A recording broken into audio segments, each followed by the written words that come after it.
کچھ ہی دن کے بعد یہ اعلان ہوگا، مبارک ہو، ماہ رمضان المبارک کا چاند نظر آ گیا ہے۔ کیا آپ جانتے ہیں رمضان المبارک کتنا عظیم مہینہ ہے؟ جی ہاں، وہ مہینہ تشریف لا رہا ہے جسے حدیث پاک میں سید الشہور یعنی تمام مہینوں کا سردار کہا گیا۔ وہ مبارک مہینہ آ رہا ہے کہ اس کی پہلی رات سے آسمانوں کے دروازے کھول دیے جائیں گے، پھر آخری رات تک، لاسٹ نائٹ تک وہ دروازے بند نہیں ہوں گے۔ جو اس مہینے میں ایک سجدہ کرے اسے 1500 نیکیاں لکھی جاتی ہیں، اور جنت میں سرخ یاقوت کا گھر بنایا جاتا ہے۔ اللہ اکبر، سمجھ آ رہی ہے بات؟ ایک سجدے پر 1500 نیکیاں، اور ایک ہی سجدے پر سرخ یاقوت کا جنت میں گھر۔ اب سوچیں جو نفل پڑھتے ہیں، جو پوری تراویح پڑھتے ہیں، ہر سجدے پر کیا کچھ حاصل کر رہے ہیں، انہیں سوچنا چاہیے جو تراویح میں سستی کر جاتے ہیں، نوافل میں سستی کرتے ہیں۔ دل پر چوٹ کرنے کے لیے ایک جملہ کہہ دیتا ہوں، باقی پھر آگے چلتے ہیں، کہ اگر یہ کہہ دیا جائے کہ ماہ رمضان میں جو جتنے سجدے کرے گا اسے اتنے 1000 روپے ملیں گے، پھر بتائیں کتنے سجدے کریں گے؟ اچھا جناب، جو ماہ رمضان میں پوری تراویح پڑھے گا اسے جناب کورنگی کی ایک بڑی سوسائٹی میں ایک پلاٹ دیا جائے گا، 20 رکعت پوری پڑھے، بندہ کہ 20 کے بعد کہیں گے کچھ اور بھی پڑھ لیتا ہوں، ایک پورا پلاٹ مل جائے گا ہر سجدے پر۔ کراچی میں نہیں، پاکستان کے پوش ایریا میں نہیں، جنت میں سرخ یاقوت کا گھر دیا جا رہا ہے۔ تو کتنے سجدے کرنے چاہیے رمضان میں؟ وارے نیارے ہو گئے نا، اتنا آسان، سبحان اللہ۔ اور سنو، وہ مہینہ آ رہا ہے کہ جو ماہ رمضان کا پہلا روزہ رکھتا ہے اس کے پچھلے گناہ معاف کر دیے جاتے ہیں۔ صبح سے شام تک 70,000 فرشتے اس کے لیے دعائے مغفرت کرتے ہیں۔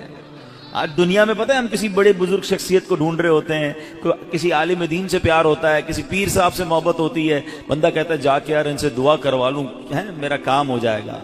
اللہ کے فرشتے، اور وہ بھی کتنے؟ 70,000 صبح سے شام تک روزہ دار کے لیے دعائیں کر رہے ہیں، سبحان اللہ، جس میں نفل کا ثواب فرض کے برابر، فرض کا ثواب 70 گنا بڑھا دیا جائے گا۔ رمضان مبارک کی جب پہلی رات آتی ہے، اللہ پاک اس امت کی طرف نظر رحمت فرماتا ہے، اور جس پر اللہ نظر رحمت فرمائے اسے کبھی عذاب نہ دے گا۔ اس سے کیا پتہ چل رہا ہے؟ 2-3 باتیں آ گئی ہیں کہ پہلی رات بڑی امپورٹنٹ ہے، آخری رات تو ہے ہی امپورٹنٹ، وہ بعد میں بتاؤں گا، مگر چونکہ ابھی پہلی رات آنے والی ہے نا، first night of Ramzan is very important. آپ نے سنا اس رات ہمیں یہ 2 رکعتیں پڑھنی ہیں، پھر فرمایا اس رات اللہ جس پر نظر رحمت فرمائے گا اس پر کبھی عذاب نہیں ہوگا، اور پھر کیا فرمایا کہ پہلی رات آسمانوں کے دروازے کھول دیے جاتے ہیں، سبحان اللہ۔ تو یہ خاص رات ہے، فرمایا اس مبارک مہینے میں بخشش کے پروانے بانٹے جائیں گے۔ کون سا وقت بڑا سینسٹیو ہے؟ جو افطار کا وقت ہے نا، یہ بڑا سینسٹیو ہے، بڑا حساس، بڑا خوبصورت وقت ہے۔ حدیث پاک میں آتا ہے جس کا مضمون ہے ہر روز افطار کے وقت 10 لاکھ گناہگاروں کی بخشش کی جائے گی۔ اور اس مبارک مہینے میں جب جمعہ آئے گا نا، رمضان میں جتنے جمعے ہوں گے، فرمایا تب تو وارے نیارے ہو جائیں گے، جمعرات کی مغرب سے لے کر غروب آفتاب سے جمعے کے غروب آفتاب تک، یہ جو 24 آورز ہیں، یہ جو دن رات ہے، فرمایا ہر گھڑی میں 10 لاکھ گناہگار جہنم سے آزاد کر دیے جاتے ہیں۔ اور وہ بھی کون سے؟ جن پر جہنم واجب ہو چکی تھی، گناہوں کی وجہ سے جن پر جہنم واجب ہو گئی، وہ گناہگار بخشے جائیں گے۔ اللہ اکبر۔ اب سوچو یہ رمضان کیسا مہینہ ہے، اس کی کتنی خوشی ہونی چاہیے، کتنی پریپریشن ہونی چاہیے۔ افطار کا وقت تو اتنا نازک وقت ہے کہ 10 لاکھ بخشے جا رہے ہیں۔ ہم افطار میں کس کام میں لگے رہتے ہیں؟ بھائی سموسے آگے کے نہیں آئے، پکوڑے آگے کے نہیں آئے، شربت کہاں ہے، دہی بلے کہاں ہیں، فلاں چیز کہاں ہے، گھر میں ایک افراتفری مچی ہوئی ہوتی ہے۔ پلیز ٹرائی ٹو انڈرسٹینڈ، یہ افطار کا وقت مانگنے کا وقت ہے، گر گڑانے کا وقت ہے، آنسو بہانے کا وقت ہے کہ مولا آج 10 لاکھ بخشے جا رہے ہیں، ان بخشے جانے والوں میں میرا بھی نام لکھ دے۔ کیا ہی اچھا ہو کہ باپ بھی بیٹھا ہو، ماں بھی بیٹھی ہو، بچے بھی بیٹھے ہوں اور ہاتھ اٹھے ہوئے ہوں، اور اللہ کی بارگاہ میں التجائیں ہوں، اے اللہ ہمارا گھرانہ تیرے دربار میں حاضر ہے، اے اللہ افطار کا وقت ہے، 10 لاکھ بخشے جائیں گے، اس بخشے جانے والوں میں ہماری فیملی کا، ہمارے گھر بار کا نام لکھ دے۔ تو اے میرے اسلامی بھائیوں، پردے میں جو مجھے انٹرنیٹ پر اسلامی بہنیں سن رہی ہیں، بعد میں سنیں، کچھ ایسا انتظام گھر میں کریں کہ 10 15 20 منٹ پہلے اب سارے کاموں سے فارغ ہو جائیں، اب دعاؤں میں گزاریں۔ افطار کا وقت، افطار سے پہلے بھی دعا کریں، مگر جو خاص مقبولیت کی گھڑیاں ہیں وہ عین افطار کے بعد ہیں۔ افطار میں لگ جاتے ہیں ہم، کوئی کھجور کھا لی، پانی پی لیا، دوبارہ ہاتھ اٹھائیں، دوبارہ مانگیں، یہ وقت ہے مانگنے کا، یہ قبولیت کی گھڑیاں ہیں۔ اللہ کرے کہ ہم ان لمحات کو پراپر انداز میں، صحیح انداز میں گزارنے میں کامیاب ہو جائیں۔ آپ کے گھر پہ جیسا مہمان آتا ہے آپ ویسی تیاری کرتے ہیں نا؟ کوئی دور کا مہمان، نارمل مہمان، آپ نارمل سی تیاری کرتے ہیں۔ اسپیشل مہمان آپ اسپیشل تیاری کرتے ہیں۔ کچھ مہمان ایسے ہوتے ہیں جن کے آنے کے لیے انتظار ہوتا ہے، یقین نہیں آتا وہ ہمارے گھر آ رہے ہیں۔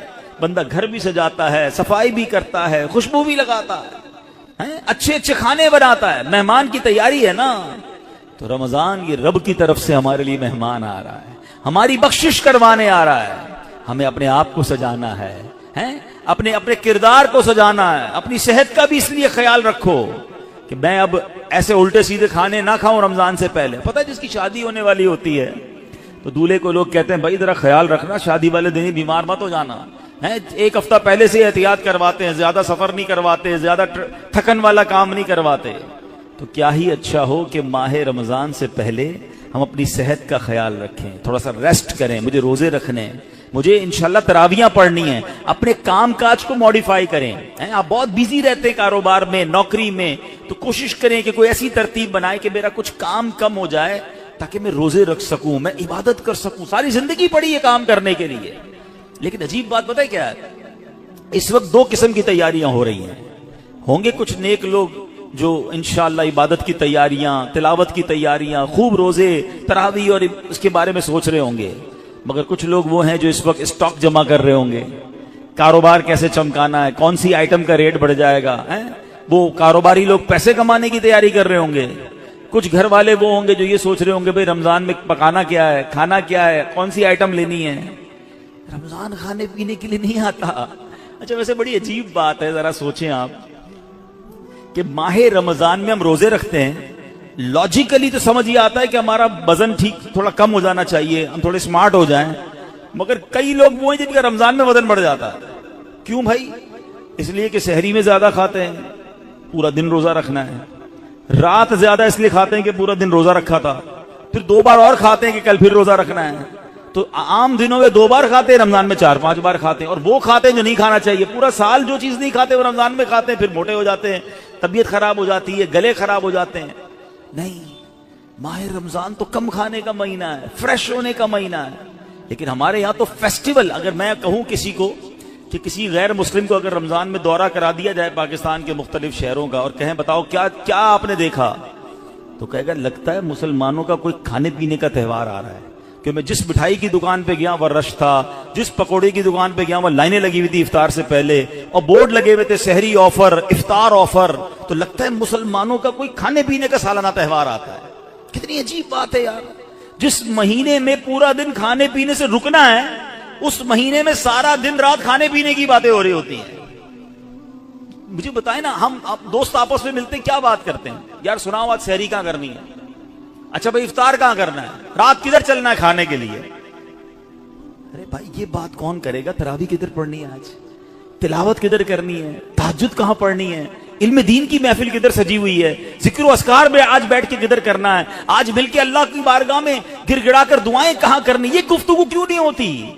ماہ رمضان تو نیکیوں کا اجر بڑھا دیا گیا، مگر دماغ میں ایک ہی بات گھوم رہی ہوتی ہے، یا دوسری آج کل کھیل کود شروع ہو گیا رمضان میں۔ ایسا نہ کریں۔ ماہ رمضان کے کیسے کیسے فضائل ہیں ذرا سنیے گا۔ معراج شریف کی روایات میں ہے، معراج کے دولہ مکی مدنی مصطفیٰ صلی اللہ تعالی علیہ وسلم نے سدرۃ المنتہا کے قریب ایک فرشتہ دیکھا۔ آپ فرماتے لم ارا مثلہ، یعنی ایسا نرالا فرشتہ میں نے کبھی نہیں دیکھا۔ نبی پاک فرما رہے، تو آپ فرماتے ہیں کہ میں نے ایسا نرالا فرشتہ تو کبھی نہیں دیکھا تھا۔ یہ جب تسبیح کرتا تھا تو اس کی ایسی خوبصورت آواز تھی کہ اس آواز سے عرش بھی جھوم اٹھتا تھا۔ میں نے جبرائیل سے پوچھا ایو خلقی ھذا، اے جبرائیل یہ کون سی مخلوق ہے؟ عرض کی حضور یہ ایک فرشتہ ہے جو حضرت آدم علیہ السلام سے 2000 سال پہلے پیدا کیا گیا تھا۔ میں نے پوچھا اس سے پہلے یہ کہاں تھا؟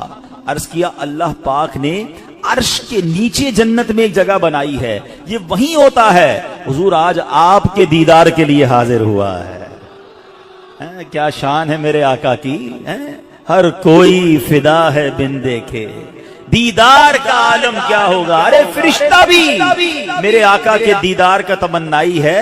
جبریل امین کہتے حضور آج آپ کے دیدار کے لیے حاضر ہوا ہے۔ مکی مدنی سلطان صلی اللہ تعالی علیہ وسلم فرماتے ہیں کہ اب نبی پاک علیہ الصلوۃ والسلام نے اس فرشتے سے ایک بڑا کمال کا سوال کیا، ذرا سنیے گا، آپ کا ایمان تازہ ہو جائے گا۔ پیارے آقا علیہ الصلوۃ والسلام نے اس فرشتے کو سلام کیا تو وہ تسبیح میں مصروف تھا، اللہ پاک کی تسبیح میں مصروف تھا، اسے سلام سنائی نہ دیا۔ اب جبریل امین نے اسے کہا ھذا محمد صلی اللہ علیہ وسلم، یہ محبوب خدا جناب رسول اللہ صلی اللہ علیہ وسلم ہے۔ جب اس نے سنا تو خوشی سے اپنے 2 سبز پر پھیلائے، یہ اتنے بڑے پر تھے جنہوں نے آسمانوں اور زمین کو گھیر لیا۔ اب اس نے مجھے نبی پاک فرماتے مجھ سے گلے ملنے کی سعادت حاصل کی، ادب سے بوسہ بھی دیا، پھر عرض کی یا رسول اللہ صلی اللہ تعالی علیہ وسلم آپ کے لیے گڈ نیوز ہے، آپ کے لیے خوشخبری ہے کہ اللہ پاک نے آپ کی ماہ رمضان کے صدقے آپ کی امت کی بخشش فرما دی۔ اس فرشتے نے نبی پاک کو خوشخبری عطا عرض کی کہ حضور آپ کی امت کو اللہ نے ماہ رمضان کے صدقے بخش دیا ہے۔ سبحان اللہ۔ نبی ہاشمی صلی اللہ علیہ وسلم مزید فرماتے ہیں اس فرشتے کے سامنے 2 صندوق رکھے ہوئے تھے جن پر ہزاروں تالے لگائے ہوئے تھے۔ میں نے پوچھا ان صندوقوں میں کیا ہے؟ اس فرشتے نے عرض کی ان صندوقوں میں آپ کی امت کے روزہ داروں کے لیے جہنم سے آزادی کے پروانے ہیں۔ آئے ہائے، ہماری آمد ہماری مغفرت کا انتظام پہلے ہی رب نے فرما دیا ہے۔ کاش ہم ماہ رمضان کے قدردار بن جائیں۔ اے گناہگاروں تمہاری سمجھ لو بات بن آئی ہے، عاصیوں کی مغفرت کا لے کر آیا ہے پیام۔ جھوم جاؤ مجرموں رمضان ماہ غفران ہے، بھائیوں بہنوں کرو سب نیکیوں پر نیکیاں، پڑ گئے دوزخ پہ تالے قید میں شیطان ہے۔ اللہ اکبر۔ تو اے میرے پیارے اسلامی بھائیوں یہ اس قدر مبارک مہینہ ہے کہ اللہ کریم اس مہینے میں رحمتوں اور برکتوں کے دروازے کھول دیتا ہے، اس مہینے میں مغفرتوں کے انتظام ہو گئے ہیں۔ اللہ کرے کہ ہم ماہ رمضان کی قدر کرنے والے بن جائیں۔ رب عز و جل قرآن مجید میں اس ماہ مبارک کے بارے میں فرماتا ہے، ماہ رمضان کی آپ اہمیت کا اندازہ اس بات سے بھی لگائیں کہ پورے قرآن میں صرف ایک ہی مہینے کا ذکر ہے، اور وہ مہینہ کون سا ہے؟ وہ مہینہ ماہ رمضان ہے۔ اللہ قرآن میں فرماتا ہے بسم اللہ الرحمن الرحیم شہر رمضان الذی انزل فیہ القرآن ھدی للناس وبینات من الھدی والفرقان فمن شہد منکم الشہر فلیصم۔ ترجمہ کنز العرفان۔ رمضان کا مہینہ ہے جس میں قرآن نازل کیا گیا، جو لوگوں کے لیے ہدایت اور رہنمائی ہے اور فیصلے کی روشن باتوں پر مشتمل ہے۔ تو تم میں جو کوئی یہ مہینہ پائے تو ضرور اس کے روزے رکھے۔ سبحان اللہ۔ اے میرے پیارے اسلامی بھائیوں، رمضان کا مہینہ کیا خوبصورت فرمایا کہ جو اس مہینے کو پائے وہ روزے رکھے۔ پیارے اسلامی بھائیوں رمضان المبارک کی شان کیسی ہے؟ یہ مہینے جس کو بھی رمضان ملتا ہے نا اس کو گویا لاٹری لگتی ہے۔ میں آپ کو واقعہ سناتا ہوں، بہت امیزنگ واقعہ ہے۔ پیارے آقا علیہ الصلوۃ والسلام کی بارگاہ میں حضرت بہت اچھے بڑے صحابی ہیں، بلند مرتبہ صحابی ہیں، حضرت طلحہ بن عبید اللہ رضی اللہ تعالیٰ عنہ فرماتے ہیں کہ ایک مرتبہ 2 شخص نبی پاک کی بارگاہ میں ایک ساتھ آئے، دونوں نے کلمہ پڑھا، صحابی ہونے کا درجہ حاصل کر لیا، بڑے نیک اور پرہیزگار تھے، اور ان میں سے ایک عبادت اور ریاضت میں بہت زیادہ محنت کرتے تھے۔ جو زیادہ عبادت گزار تھے یہ ایک مرتبہ ایک غزوے میں شریک ہوئے اور شہید ہو گئے، جہاد میں گئے اور شہید ہو گئے، اور 1 سال بعد دوسرے جو صحابی تھے ان کا بھی انتقال ہو گیا۔ ٹھیک ہے، حضرت طلحہ فرماتے ہیں ان دونوں کے دنیا سے جانے کے بعد ایک رات میں نے خواب میں دیکھتا ہوں کہ میں جنت کے دروازے پر کھڑا ہوں یہ دونوں صحابی رسول وہاں موجود ہیں. اتنے میں جنت کے اندر سے کوئی باہر آیا، وہ صحابی جن کا انتقال 1 سال بعد ہوا تھا انہیں لے کر جنت میں چلا گیا. تھوڑی دیر کے بعد دوبارہ وہ فرشتہ آیا اور جو صحابی 1 سال پہلے شہید ہوئے تھے ان کو بعد میں جنت میں لے کر گیا. اب بات سمجھ آ رہی ہے؟ جو شہید ہوئے، زیادہ عبادت کرتے تھے، وہ بعد میں جنت میں گئے، اور جو 1 سال بعد جن کا انتقال ہوا، جو اتنی عبادت نہیں کرتے تھے مگر وہ جنت میں پہلے چلے گئے. اچھا کمال دیکھو صحابہ کرام علیہ رضوان کا، کہ جو بھی خواب دیکھتے تھے، جو بھی ذہنوں میں سوال ہوتا تھا، ڈائریکٹلی نبی پاک علیہ الصلوۃ والسلام کی بارگاہ میں آ جاتے. ان کے پاس کیسی نعمت موجود تھی کہ اس کا مسئلے کا حل تو نبی پاک نے کرنا ہے. کہ حضور یہ کیا ماجرا ہے؟ شہید وہ ہوئے، عبادت بھی زیادہ کرتے تھے، جنت میں وہ بعد میں جا رہے ہیں. جن کا انتقال بعد میں ہوا حضور وہ پہلے جا رہے ہیں جنت میں. اللہ اکبر. تو نبی پاک علیہ الصلوۃ والسلام نے کیا خوبصورت جواب دیا. فرمایا یہ دوسرے صحابی 1 سال زیادہ زندہ نہیں رہے؟ کہا جی حضور یہ تو 1 سال زیادہ زندہ رہے. تو فرمایا کیا 1 سال زیادہ زندہ رہنے والے نے 1 سال پہلے شہید ہونے والے سے زیادہ روزے نہیں رکھے 1 سال؟ فرمایا ہاں روزے تو رکھے. تو نبی پاک نے پوچھا کیا اس 1 سال بعد والے نے سجدے زیادہ نہیں کیے؟ عرض کیا جی حضور سجدے بھی زیادہ کیے. تو نبی پاک نے فرمایا بس اسی وجہ سے ان دونوں کے درمیان زمین و آسمان کا فرق ہے. بات سمجھ آ رہی ہے؟ مومن اور نیک آدمی کی لمبی عمر یہ اس کے لیے بہت بڑی سمجھ لو فائدہ ہے کہ وہ جتنا جیتا ہے اتنے سجدے زیادہ کرتا ہے، اتنے رمضان اسے ملتے ہیں. ابھی 15 شعبان کو نوافل پڑھے تھے نا، 2 رکعت یہ بھی تو تھے نا کہ اللہ ہمیں درازی عمر بالخیر عطا فرما. یاد رکھیے گا بندہ نیک ہو اور عمر طویل ہو تو اس کے وارے نہیں آ رہے ہیں، لیکن اگر بندہ گناہگار ہے اس کی عمر بڑی ہو جائے تو وہ تو مارا گیا نا. اس کی تو روز نماز قضا ہو رہی ہے، اس کے رمضان کے روزے بھی قضا ہو رہے ہیں، وہ روز جھوٹ بول رہا ہے وہ روز حرام کما رہا ہے، تو اس کا تو گناہوں کا میٹر جاری ہے نا. یہ لوگ بڑی عمر کی جو دعا کرتے ہیں نا، بڑی اچھی نعمت ہے یہ. لیکن اللہ سے ہمیشہ یہ دعا کریں کہ مولا نیکیوں والی طویل عمر عطا فرما، عافیت والی طویل عمر عطا فرما. تو پتہ چلا کہ پھر رمضان آ رہا ہے میری بخشش کروانے. تو پتہ چلا کہ ماہ رمضان یہ ہمارے لیے بہت بڑا احسان ہے. اللہ خیر سے رمضان عطا کر دے، اس کو ضائع نہ ہونے دینا، اس کو خوب نیکیوں میں گزارنا. پچھلے گناہوں کی معافی کا ایک اور چانس دیا جا رہا ہے، مغفرت کا گویا ایک اور موقع آنے والا ہے. اللہ کرے کہ ہم اس کی قدر کرنے میں کامیاب ہو جائیں. نبی پاک کیا کرتے؟ میرے آقا جب چاند نظر آتا نا سبحان اللہ، تو پیارے آقا علیہ الصلوۃ والسلام قبلے کی طرف رک کر کے یوں دعا مانگتے. ذرا دعا دیکھیے گا کون سی ہے. آقا کی دعا کیا ہوتی؟ اللہم احلہ علینا بالامن والامانہ والسلامة والعافیة المجللة ودفاع الاسقام والعون على الصلاة والصيام والقيام وتلاوة القرآن. اللهم سلمنا لرمضان وسلمه منا حتى ينقضي وقد غفرت لنا ورحمتنا وعفوت عنا. اے اللہ اس چاند کو ہم پر امن و امان، سلامتی، مکمل عافیت اور بیماریوں سے حفاظت کا ذریعہ بنا، اور نماز، روزے، عبادت اور تلاوت قرآن پر مدد کا سبب بنا. اے رب کریم ہمیں رمضان کی وجہ سے